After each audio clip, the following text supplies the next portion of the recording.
गुजरात चुनाव के मैदान में इस बार तीसरे खिलाड़ी की भी एंट्री से मुकाबला त्रिकोणीय हो गया है। आम आदमी पार्टी इस बार गुजरात में धुआंधार प्रचार कर रहे हैं। पार्टी के संयोजक अरविंद केजरीवाल पहले चरण के चुनाव के पहले लिखित दावा कर चुके हैं कि इस बार गुजरात में उन्हीं की सरकार बन रही है।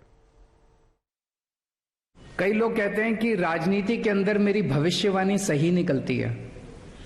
2014 में जब दिल्ली में चुनाव हुआ था तो मैंने एक पत्रकार को लिख के दिया था कि कांग्रेस की इस बार 0 सीट आएंगी।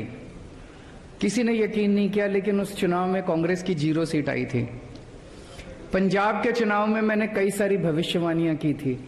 मैंने कहा था नवजोत सिंह सिद्धू हारेंगे, चन्नी साहब दोनों सीटों से हारेंगे, बादल साहब का पूरा परिवार हारेगा।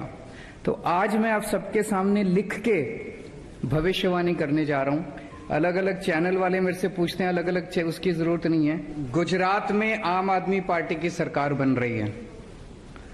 ये आज आप नोट कर लीजिए, ये भविष्यवाणी भी नोट कर लीजिए और ये भविष्यवाणी सही होगी। 27 साल के शासन के बाद, कुशासन के बाद अब गुजरात की जनता को इन लोगों से रिलीफ मिलेगा। बोला था सूरत में 7 या 8 से ज्यादा सीट आएंगे, तो उससे आप ये वो लगा सकते हैं। गोपाल भाई भारी मार्जिन से जीत रहे हैं मेरे सर्वे के मुताबिक, भारी मार्जिन से। आम आदमी पार्टी की सरकार बन रही है, मैंने इतना लिख के दिया। 92 से ऊपर आ रही हैं। हमारे संवाददाता सौरभ भक्तानी अब इस खबर पर ज्यादा जानकारी के साथ जुड़ गए हैं सूरत से। सौरभ, सूरत में आखिरी दिन प्रचार में कौन कौन सा बड़ा चेहरा नजर आने वाला है?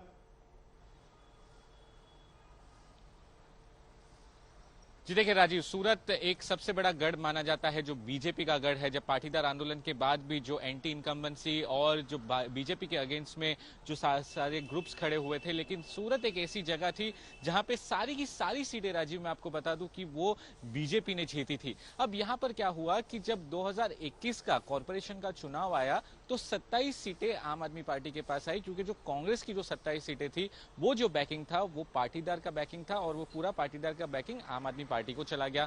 अब पिछले 2 महीनों में क्या हुआ है राजीव? पिछले 2 महीनों में जो पाटीदार आंदोलन के जो मेन चेहरे थे, सबसे पहला नाम अगर जो मैं बता दूं कि अल्पेश कथीरिया, धर्मिक मालविया, तो ये सारे लोग थे वो पिछले 2 महीनों में, पिछले 1 महीनों में आम आदमी पार्टी में शामिल हो गए और खुद वो चुनाव लड़ भी रहे हैं। तो सबसे ज्यादा मेन फोकस जो है, जो पाटीदार बेल्ट हो, वराचा हो, मोटा वराचा, ओलपाड हो, कतारगाम हो, तो ये सब इलाके में पाटीदार का काफी ज्यादा डोमिनेंस रहता है। जी सर, ठीक है सर, अब नजर बना रखे।